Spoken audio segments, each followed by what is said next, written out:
British female models were filmed half naked, pole dancing on the grounds of historic royal palace in Greece, sparking public outrage and raising concerns over security at the site. Authorities have also filed an official complaint.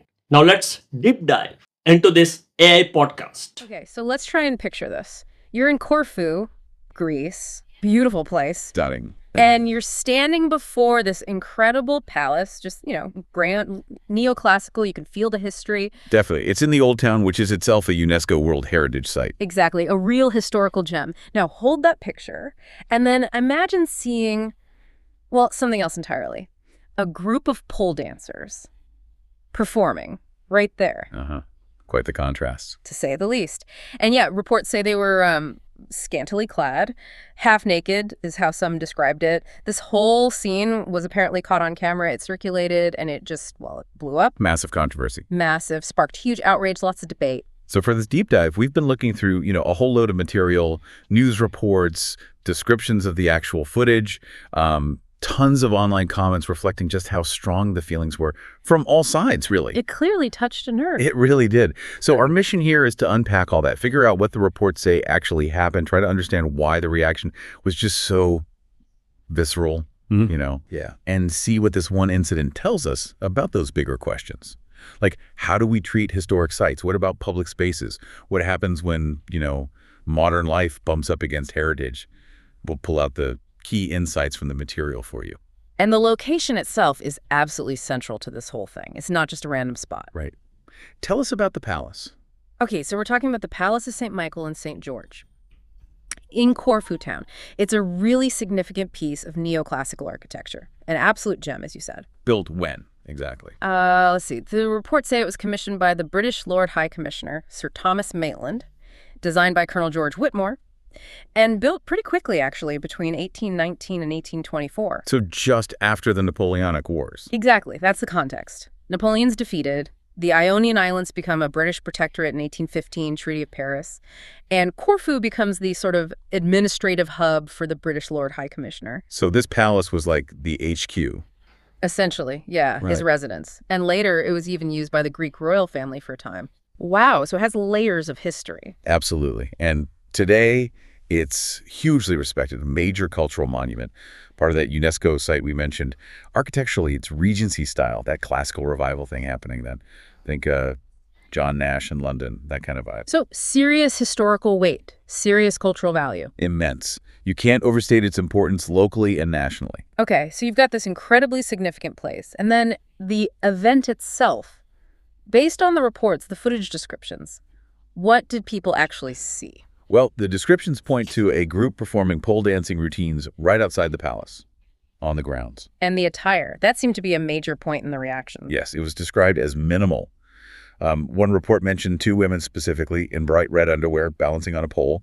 Another in, I think it was described as a black thong leotard. So, yeah, not a lot of clothing. And there was that detail about a spectator. Ah, yes. That got picked up a lot. Apparently, someone described as British was cheering them on, shouting something like, "Yes, Shelley, nice." And that fed into a perception. It seems so. The reports suggest many people assumed the dancers themselves were British, and that comment sort of solidified it for some, adding maybe another layer to the reaction.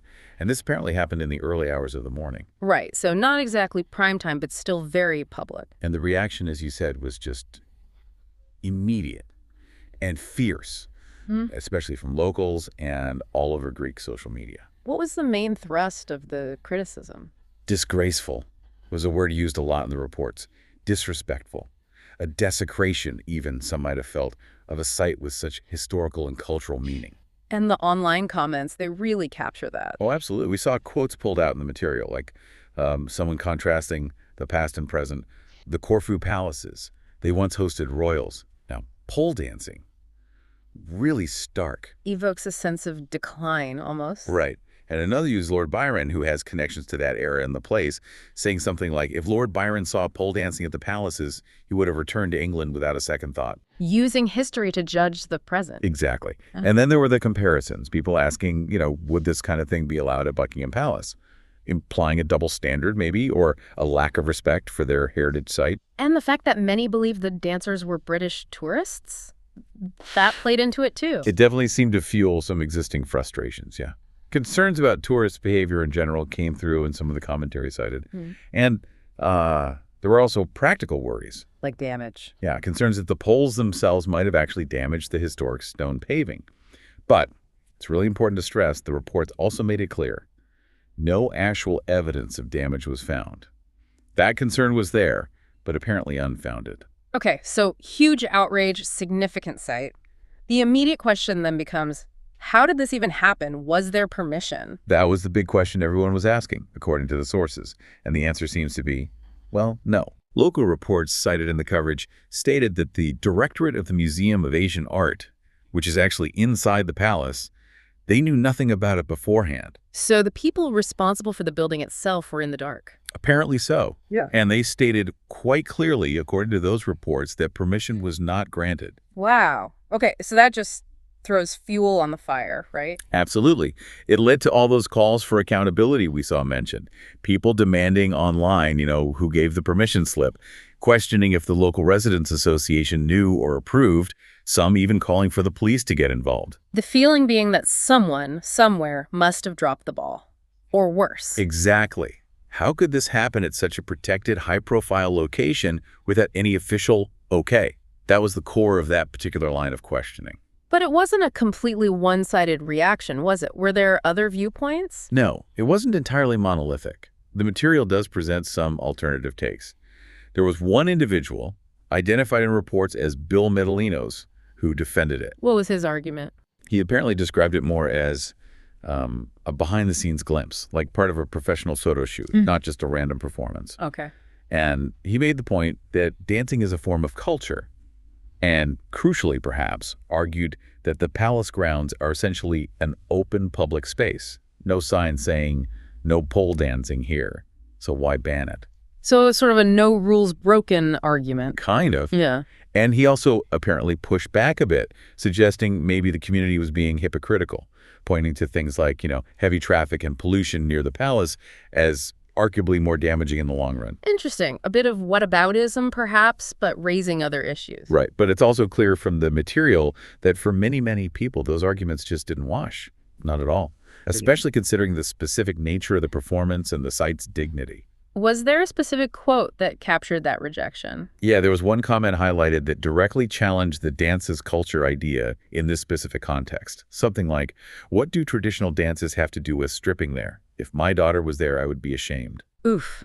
Yeah, that really draws a line. It shows the deep disagreement over whether the type of activity mattered as much as or more than the location. Precisely.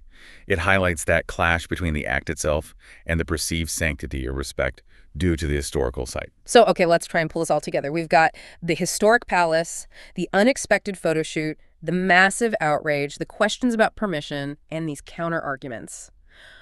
What does this specific incident in Corfu, based on everything we've looked at, really tell us? Well, it feels like a really potent case study, doesn't it? It taps right into this ongoing, often pretty tense global conversation about how we manage and respect historical sites. Cultural preservation versus contemporary use. And the responsibilities involved. Exactly. The responsibilities of visitors, yes, but also of the authorities managing these incredibly valuable, often public spaces. How do we balance it all? And why should you, listening now, care about something that happened at a palace far away in Corfu? Well, I think because this deep dive into the reports, the reactions, it shows something pretty universal. Which is? It shows just how differently people can view history, value cultural sites, and interpret what's appropriate in a public space. It really lays bare that fundamental tension. The tension between preserving the past. Which is absolutely vital, and all the emotions tied up in that. And allowing these spaces to be used, to be part of modern life, accommodating different activities, different expressions. Yeah, this incident kind of forces us to confront those competing values directly. It's not abstract, it happened. So it really crystallized those conflicting views we saw in the material, didn't it? Absolutely. You had that really strong sense of violation, of disrespect from one side. And on the other. The arguments, for dance being culture and for public spaces being, public unless there are clear rules against something. Which leaves us with a pretty big question to chew on, doesn't it? I think so. It's something that goes way beyond just this one palace, this one incident. What's the final thought for people to consider? Maybe this. How do we collectively decide what kinds of activities are appropriate or inappropriate in and around our most significant historical and cultural sites? Who gets to make that call? Is the experts, the locals, the visitors, the artists, the government? And how do we strike that incredibly tricky balance between, deep reverence for the past and ensuring these places aren't just museums behind glass, but are still living, accessible parts of our world today? Should public performances or photo shoots at historic monuments be regulated more strictly, even if they occur in open public spaces? Don't forget to comment it. Thanks.